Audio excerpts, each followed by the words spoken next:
So the title is like least joint work with lots of people and mostly from Heidelberg and Heidelberg related people, except Angel and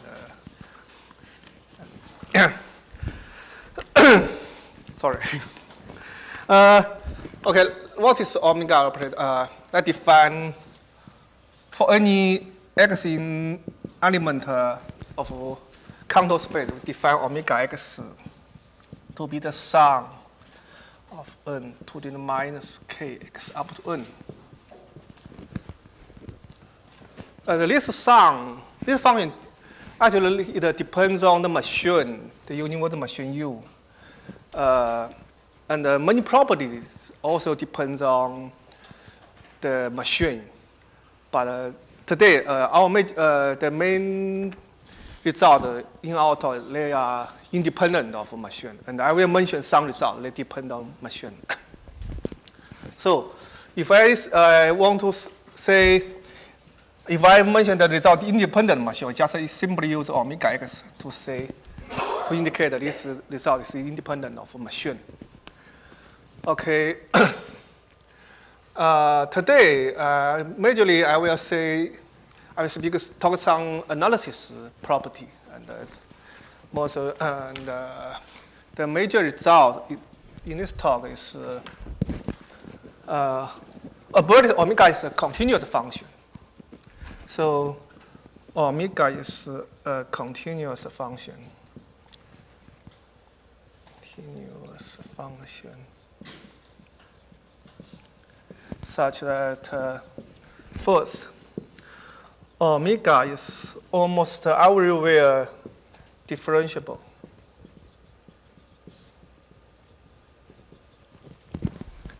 The second is omega is commingly non-differentiable. Actually, at every weakly one generic, it's not differentiable. And the third is omega is nowhere monotone.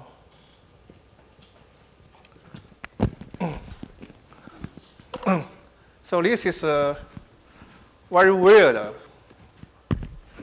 function from Cantor space to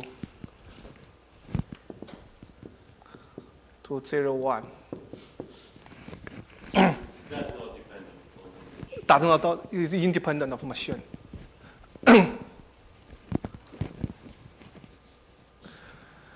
Okay, this is clear. This is a continuous function, and actually it's computable by zero jump.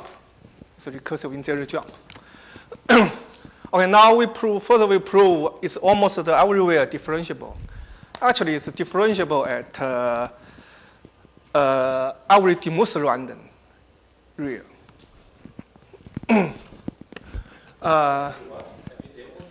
Yeah, it's differentiable at every dimensional random real. Sorry? Yeah. So.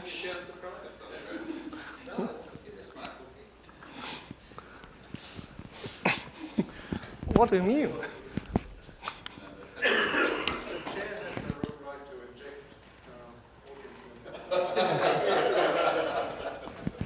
Okay. So actually the derivation. Okay, first, this is the lemma 1. So this is a simple lemma, and if R is random, Martin-Loff random. When I say random, Martin-Loff random, and omega, the difference. If omega is differential at R, this, then must equal to 0. And this is a there are two proofs. One is information theoretical, and one is a topology proof. I use topology proof. Because R is random, so like this C, such for all n k, R up to n greater than n minus c. Now take this Pythagorean class, x, k, x up to n greater than n minus c for all n. This is Pythagorean class. And no isolated points. Pi0, 1. And no isolated points. So it means, okay, now for any absolute long initial segment of R, and you can find another path, say S. It's also random. It's also random.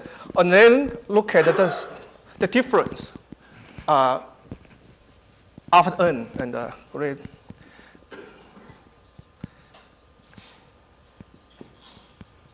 And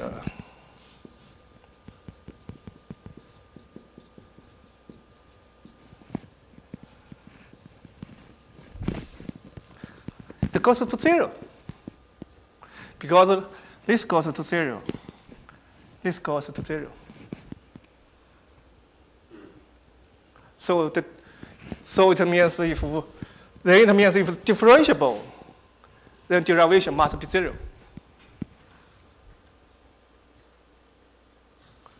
If it's differentiable, then derivation must be 0 because you can pick up two different reals okay, sorry. I need to plus this. I use the ample excess lemma.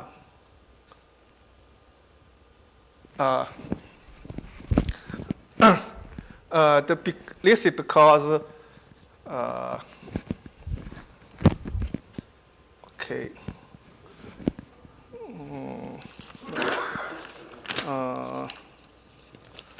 Differentiability.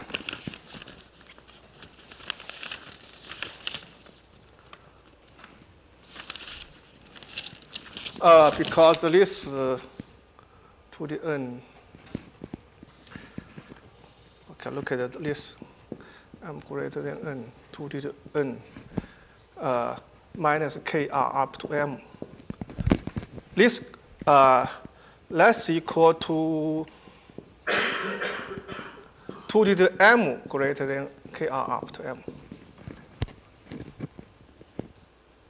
And we know this sum is convergent. And so by ample excess lemma, okay, this sum is convergent. I mean, if you take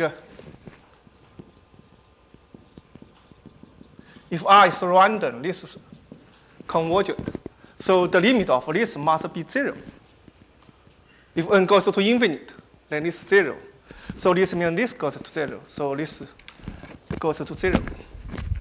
So if differentiable, the derivation must be 0. So this is a trivial observation, simple observation. So it's just say if it's differentiable, then derivation must be 0. Okay. Now let's look at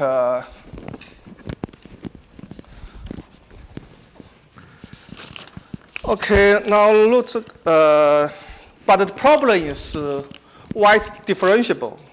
So majorly we need to look at this. We define F sigma to be tau tangent sigma, the length of sigma minus k tau. That defines F sigma to be such a function. And F sigma, F is the martingale. F is the martingale, left C martingale. Left C martingale. So if R is random, then if R is random, then this FR up to n less than infinite because R is random. So it means, okay, for arbitrarily n, and the whole sum of this And the 2 to the n times the 2 to the and the tau turned up to n minus k tau. If n goes to infinite, it's finite. It's finite. So you can immediately, if differentiable, the probability should be 0. But we don't know whether, but this is the optimal, okay, this is, until now we don't know whether this goes to 0. We just know it's bounded. It's bounded. So we don't know whether it's differentiable at every random real. But we only know it must be bounded. If it goes to 0, then we know the derivation must be 0 and differentiable. Okay. Now we need to use another argument to. It's also simple. And, now look at for any c. For any c, we look at let's say must be nc such that the sum sigma greater than nc less than 2d minus c. For any c, you can find such nc. Okay, now look at the least level nc, and actually for any m greater than nc, and look at all the strings of sigma has length m, and look at the sum over here. Tau extend sigma. They are mutually disjoint. They are mutually disjoint, and the total sum less than minus c. And how many strings here? There are 2 to the m. So most of them must be less than 2 to the minus m minus c.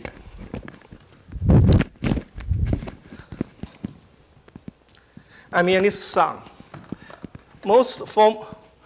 For most sigma of length m, f sigma must less than 2 to the minus c, because they are disjoint, mutually disjoint. And so it means, in the end, the measure goes to 0. Because for most of them, let's a very big measure over here. This is the idea.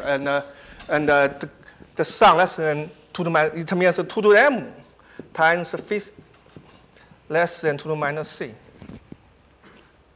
after nc. So it means for most of them, the derivation must less than 2 to minus c. And the c is absolute, so it goes to, when nc goes to infinite, then it goes to 0. Clear?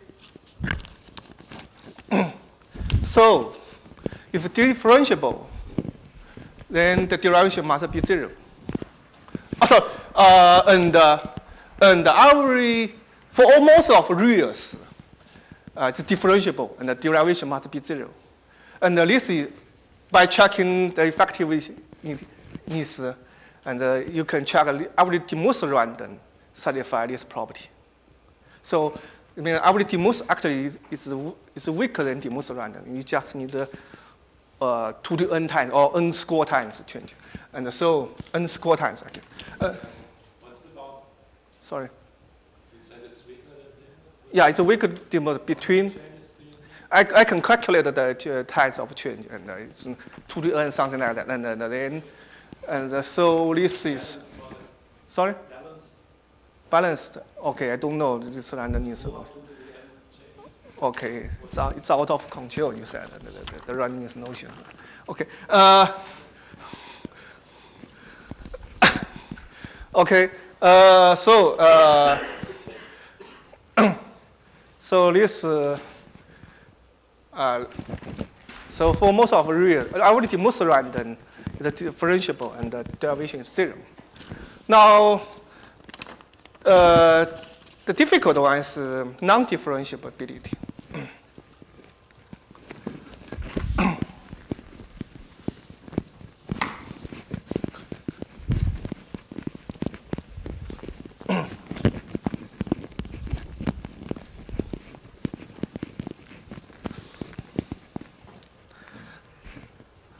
Why is not? I will prove. I will weakly generic is non-differentiable. We need such lemma. It's probably known to George. If G is weakly one generic,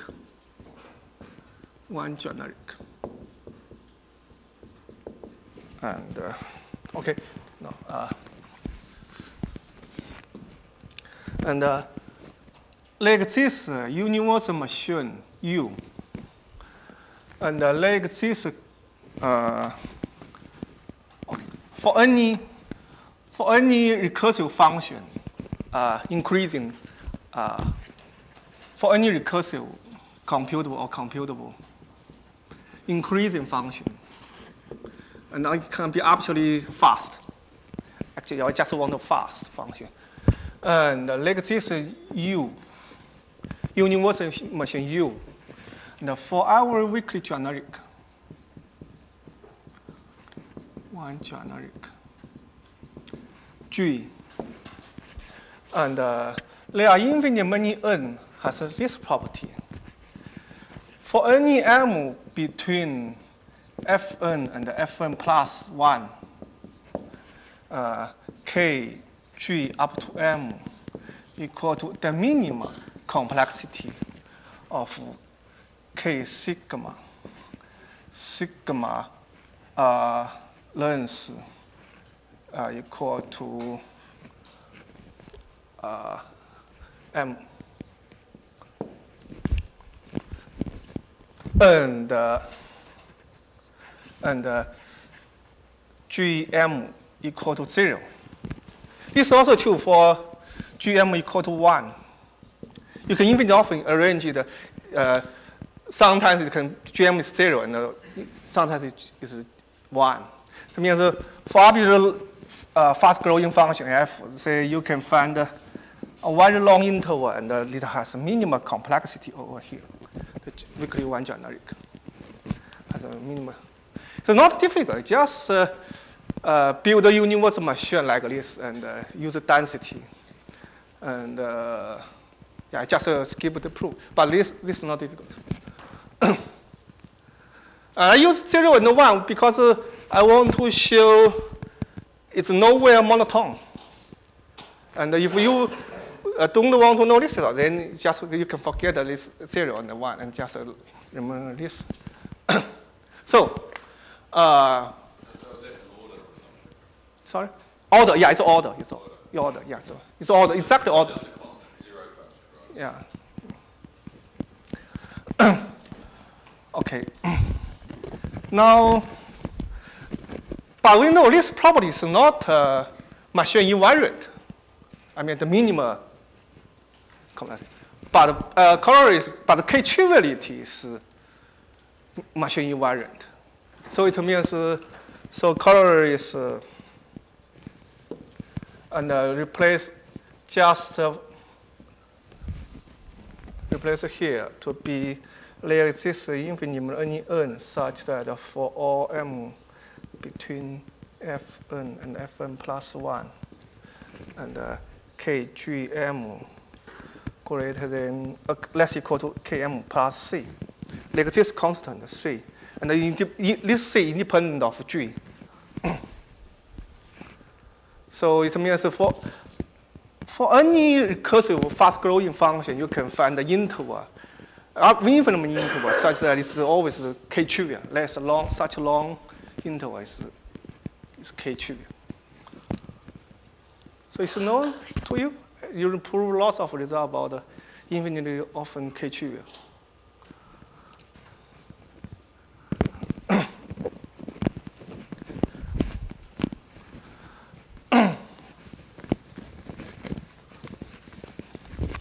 Now we need to use the result to prove it's not differentiable.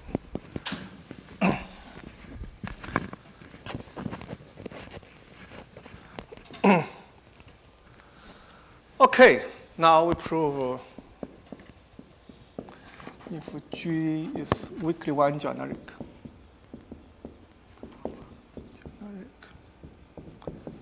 Then omega is not differentiable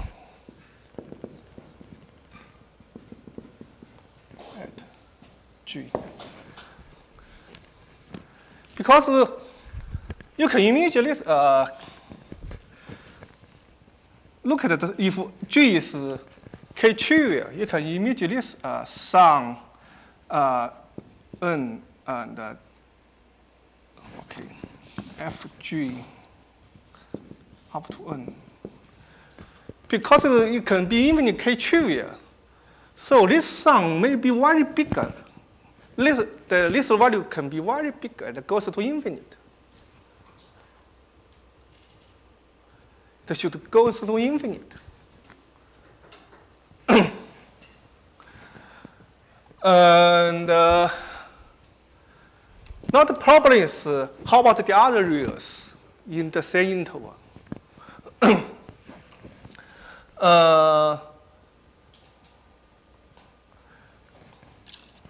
Okay.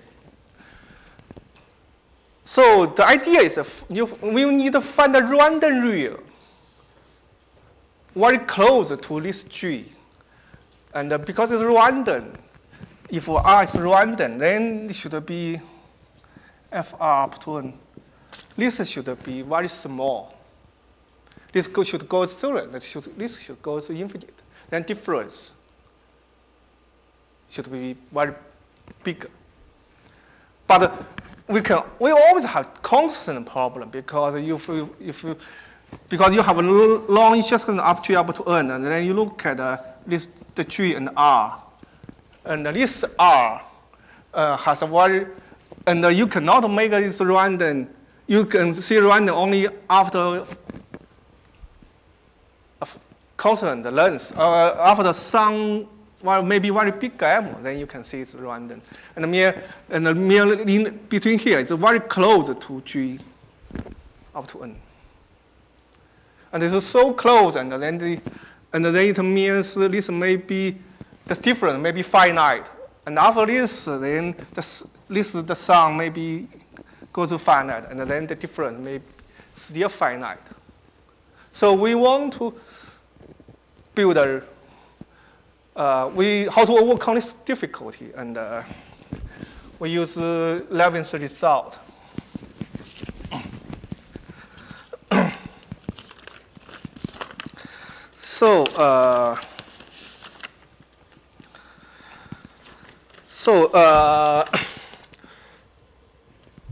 Let's look at this. For any sigma, extend G up to N. Okay, for any sigma, just for any sigma. And look at this K, G up to N, and sigma, or Gn up to, and minus G up to N, M plus N of length M.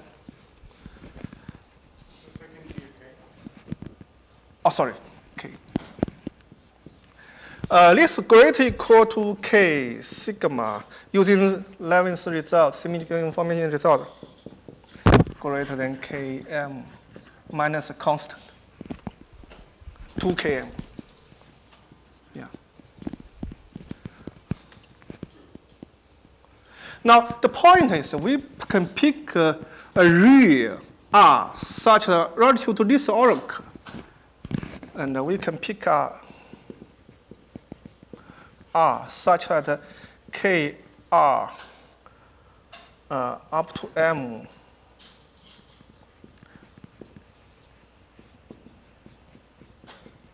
greater than M for all M.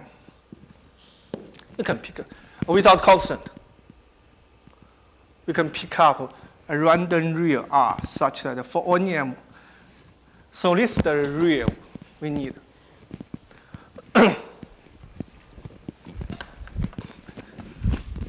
But we still have some constant problem.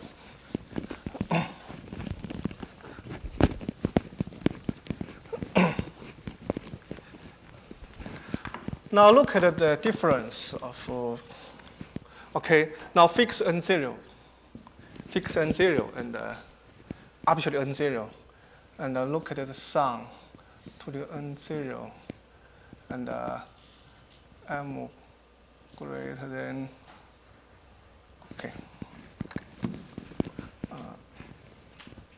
m to okay, g m up to m minus m k g up to n and r up to m and 0. Okay. We will show for infinite many n0, the superlimit of this, when n0 goes to infinite, the superlimit is infinite.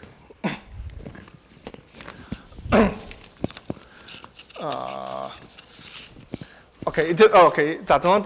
Okay, which we prove. Okay, we prove this, and for n0, pick a different Rn0, and such that this limit can goes to infinite, can go to infinite, and the idea is it's tedious calculus like this, and but the idea is like this. Because, okay, we pick up n0, we can pick up n0 between this interval, using this interval. Using this interval, and so kg, okay, say, so we can pick up, okay, this, say f, okay, n is not bad notation, fl, and fl plus 1. And 0 between this interval. And such that this interval has this property, and it means kg here is k-trivial between this interval. It's k-trivial. Because it's k-trivial, and so the difference here, and kg. Okay, we can take the sum. And the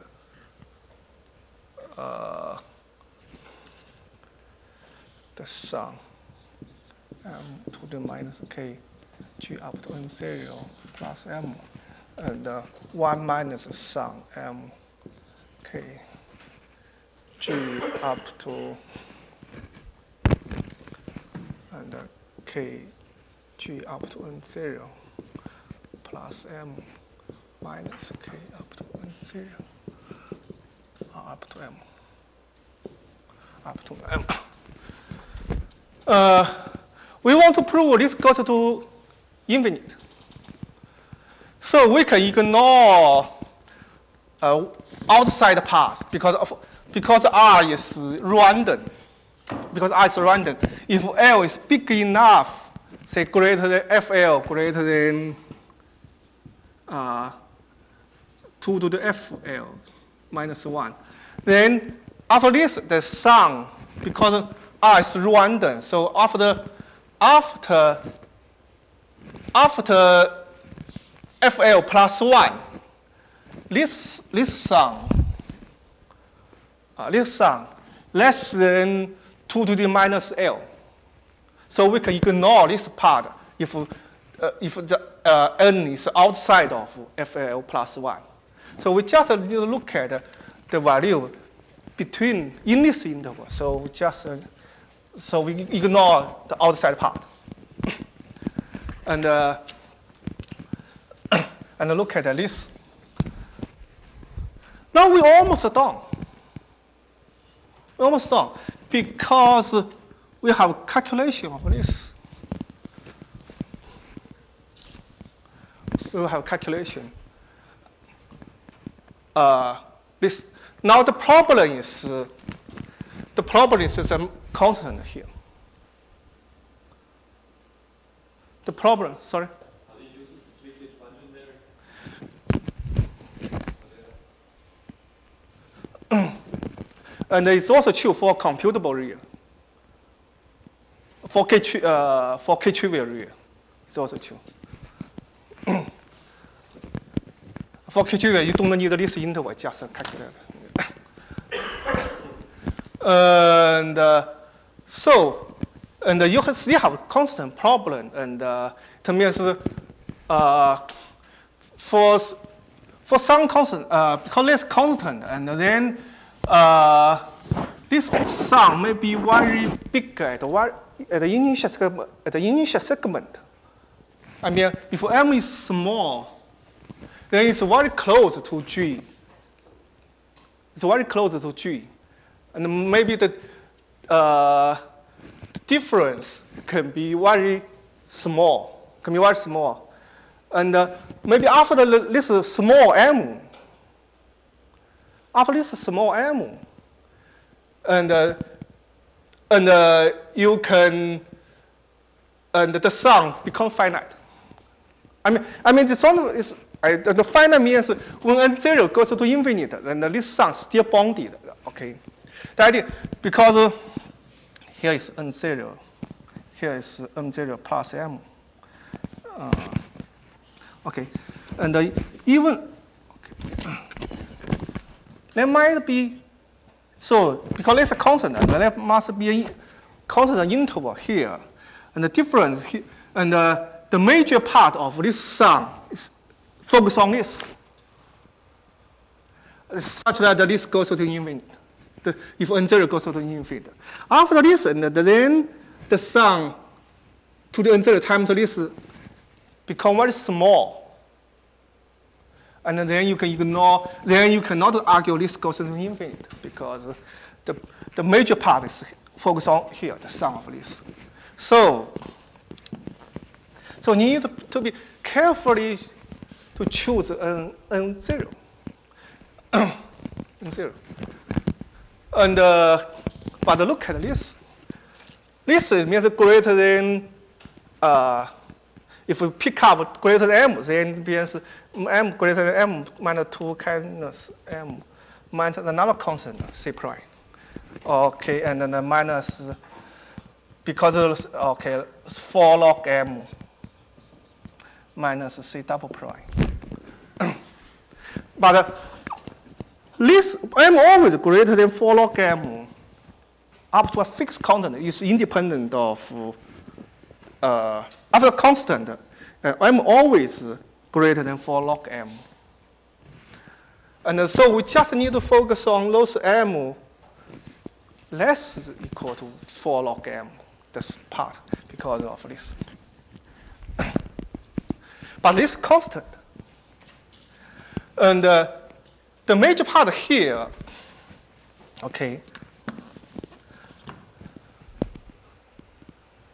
Now, the sum of this, in over this major n0 and this constant d, and such that this is, and this is not true, and not less than 0 between this interval.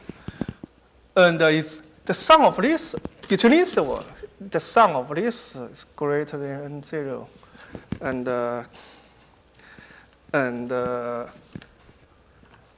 it's about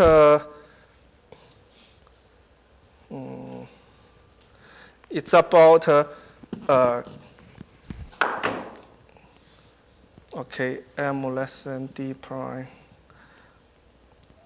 Okay, now okay,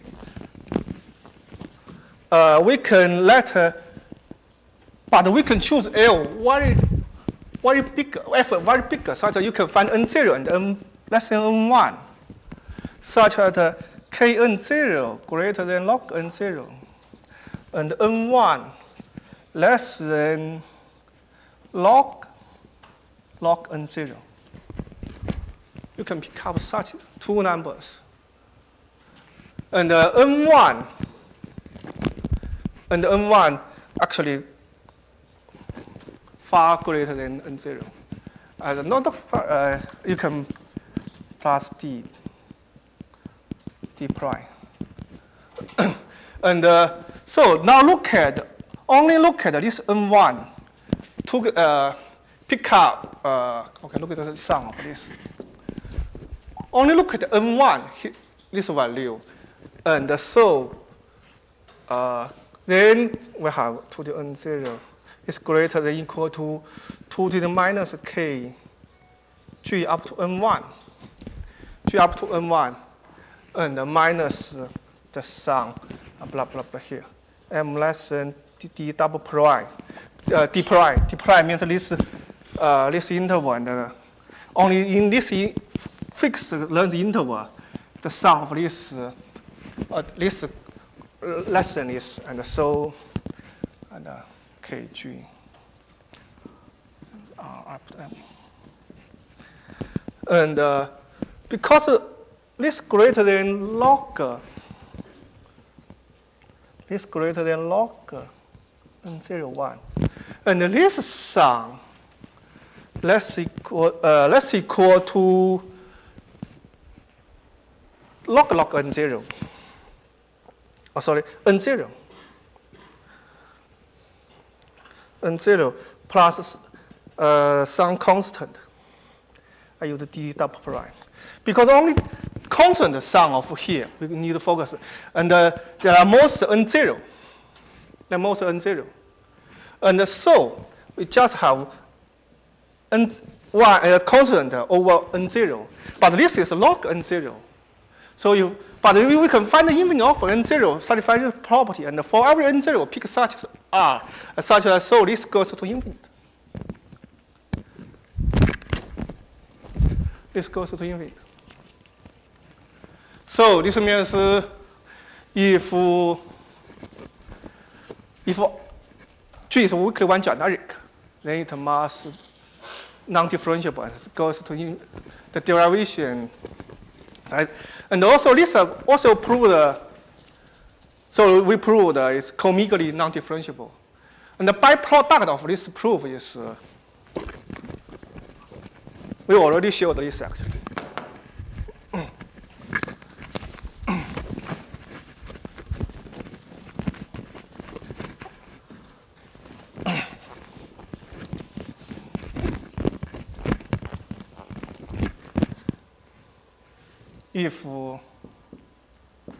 If G is weakly one generic,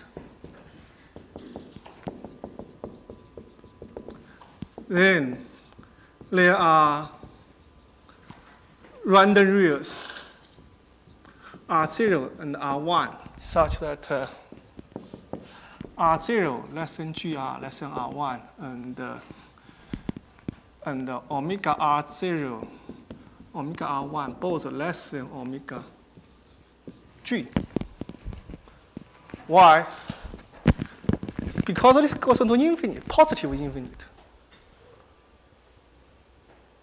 And the problem is why this R less, how can you control R less or R greater equal to?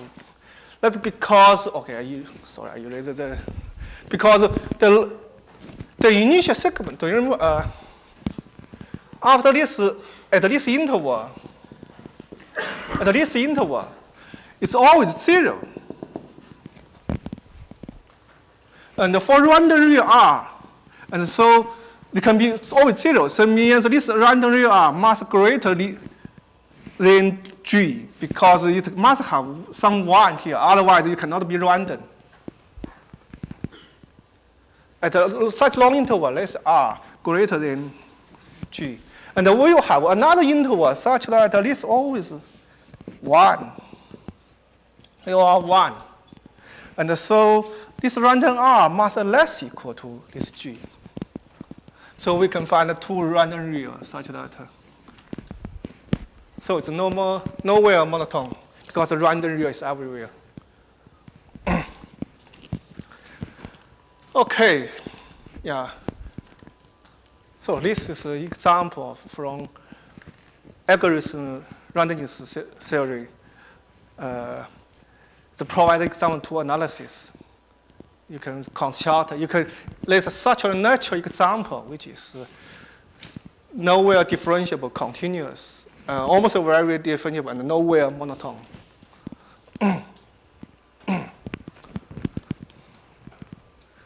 So you can teach this in calculus course. If the student wants such an example, then this example.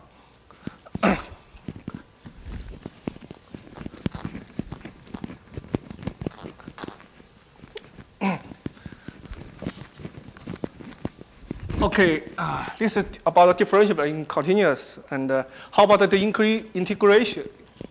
And I omit this proof, but we can prove the sum of omega x is also independent from machine. Is left CE real and has Hausdorff dimension 1/2,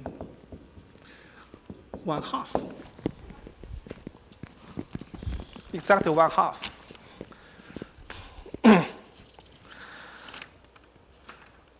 Yeah, this is the pure analysis result of this function. Now we are interested in which reals can be mapped to which reals. And so for example, can omega x to be a rational? Or can omega x be a random? Or something like that. Now, the problem is, the contour space is not a connected space. So it maps contour space to a nowhere dense subset of R. But like this machine, okay, this theorem, like this machine, U, such that omega U, the range of omega U, is an interval. So rational numbers can be in the range of function. And the proof. The problem of contour space is there are such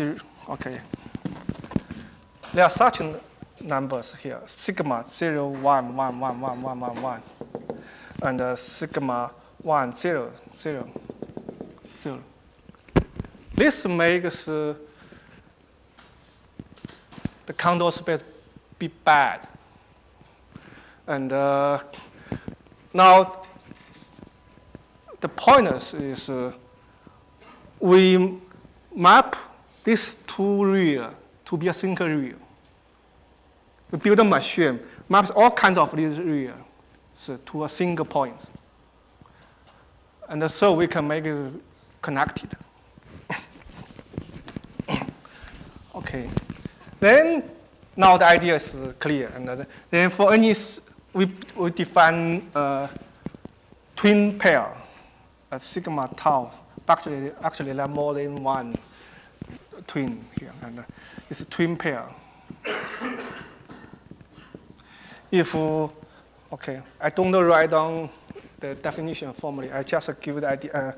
If sigma and the tau have the same length, but only one bit different, so it's 0 and 1, or so sigma 0, 0 and tau is 1. Then they are twin, and but sigma up to called tau. Another case is if sigma is like this, and you can find a long sequence here, and then you change. They all have the same bits, and then you find another bits, and then you change, and the twin pair of this is like this. So for every sigma, there are at most 2 finite twins, such that they form a twin pair. Actually, they are not twin, they are more than twin. And so we can make all of this twin pair to have same homograph complexity. So like same machine U such that for any sigma tau twin pair k sigma equal to k tau. Then it means if then this function omega u maps to an interval and the range of omega u, the range of omega u is an interval. This from, I guess this is well known in topology.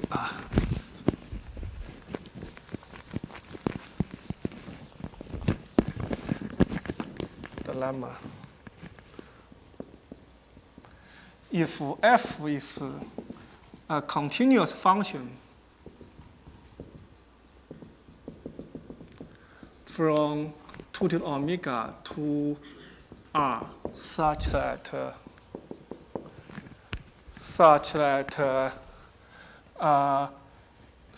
for any x, y into the omega, if this interval has no point, it means it's 0, 1, 1, 1, 0, and it's empty, then fx equal to fy. Then the range of f is connected. It's connected. So if you maps this 2 point to be 1 point, then the range f must be connected. Then you can have this result, because it all by this machine. It maps all the list pair to one single point. Okay, this is analysis property, and but this result depends on the machine U. You can build another machine U such that it can be a 2 interval or any finite many interval. But the question is, we don't know whether the range can be nowhere dense. The current is a question: can the range of omega be nowhere dense? We don't know. Because the range must be a closed set by topology knowledge. But we don't know whether it can be.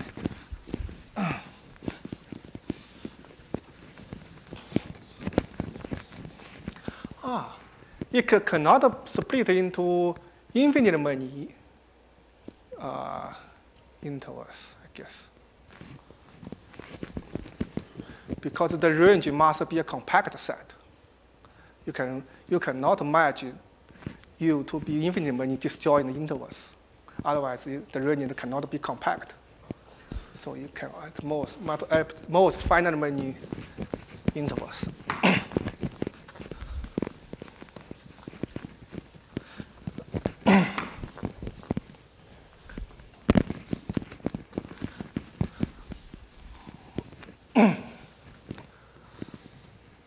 Okay. Now we'll focus on which real can be mapped to any real. And we know by this result it can be very bad, and the rational can even be in the range of omega. And we have such result, and it's just some observation. The first is the maximum value must exist because it's continuous function over compact space. So the maxima omega ux is a random real. And actually left CE. The left CE random real. And the minimum value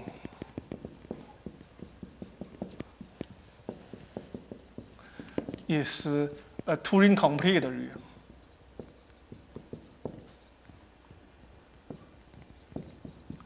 So the range cannot be the whole interval, 0, 1. But the maximum value must be random, and the minimum value must be Turing complete.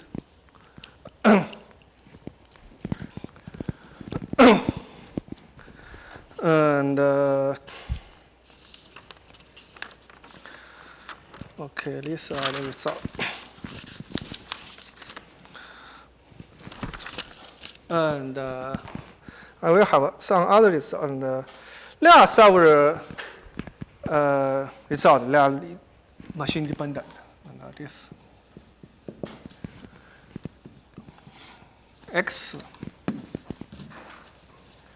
XO plus omega UX. This is Turing invariant real. It's always Turing equivalent to XO plus zero jump.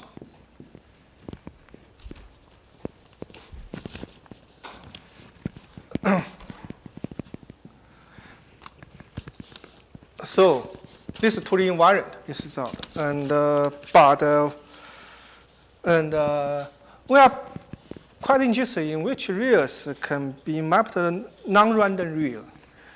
And we have such result.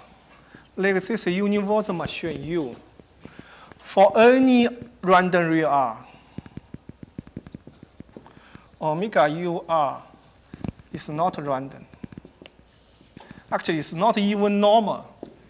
What is X? Sorry, X is in contour space.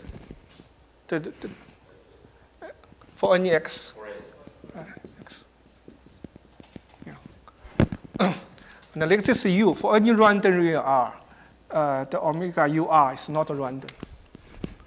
And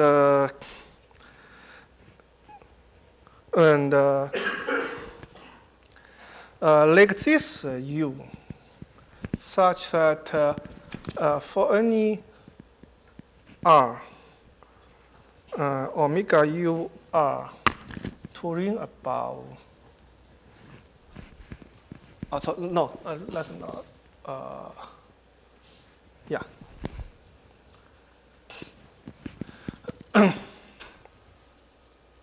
And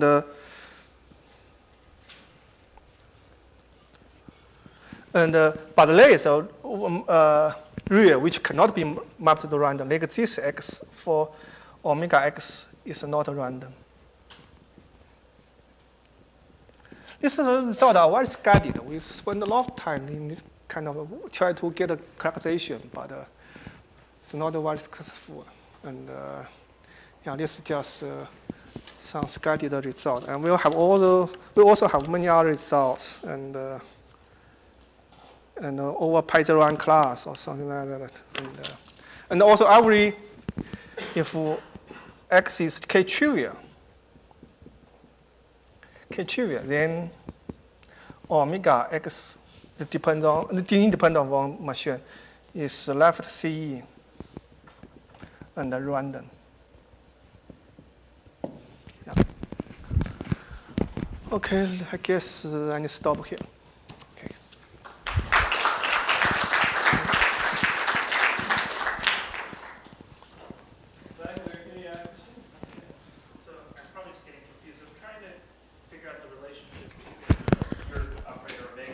Yeah. Not just the operator omega and what I think of omega U of X, right, which is the measure of the domain of the universal machine relativized to X, right? But they're obviously different. Different, yes. Yes, what's the relationship between? Because the other one is what I think of omega of X. Oh, you mean this omega as oracle? Yeah, exactly. Yeah. No, this function is very bad. Oh, yes, I know. Yeah. So just, is there some... Absolutely, it's not continuous. I don't know the relation. Yeah. There's another omega, like where omega X is the sum of the... In the domain of a machine. I don't think. I have not solved. Actually, I don't know. There might be some similarity between these two omega. Yeah, I guess.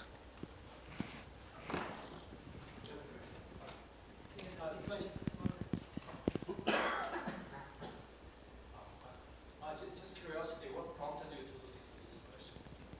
What, sir? Why did you look at these questions? Because this is a nice continuous function. I want to know the property of. Why wouldn't other people do it? I don't know. Was it a principal question or was it?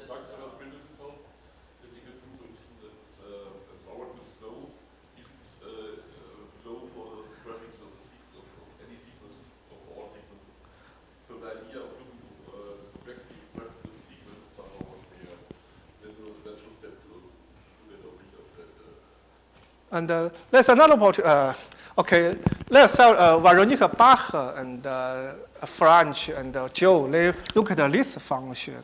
Or they just look at 2 to the to the minus k n in A for absolute set. And ability this is not has no functional property because it's overset. And they ask a very silly question many years, but it was solved. And whether this can be mapped to a non-random real. This function, whether this is A such that this real, this value can be non-random, but by this, of course, can be non. And the big stuff is not but there were some results that some questions that are open, and then this became verified somehow. Yeah, came out of control. We prove lots of skeletal loss. Can you, in some sense, reverse the theorem? In some sense. What? Okay, you mean every such function? Not every. You need to put obviously some natural conditions. Suppose you have 1 to 3 with some natural conditions. Can you reverse it? I don't know. You mean okay? Give some condition, then we must can build a machine like this. That's good question. I thought this, but I don't know. Is there a left random where the thing is not differential? I guess because by the martingale result, but I don't. By the martingale result, I build the martingale, and the upbound must be finite, but we don't know what is zero. Actually, it's one of the major problems we want to know. What's the complexity of the function, like delta 3 or something? This one, delta 02. The recursive in zero jump. How do you know the speed of convergence? You use omega to know this. Okay, yeah, you use omega, yeah. But you need the x also. No, yeah, we need x, of course, yeah. XO plus zero jump, not x jump. We just need XO plus zero jump.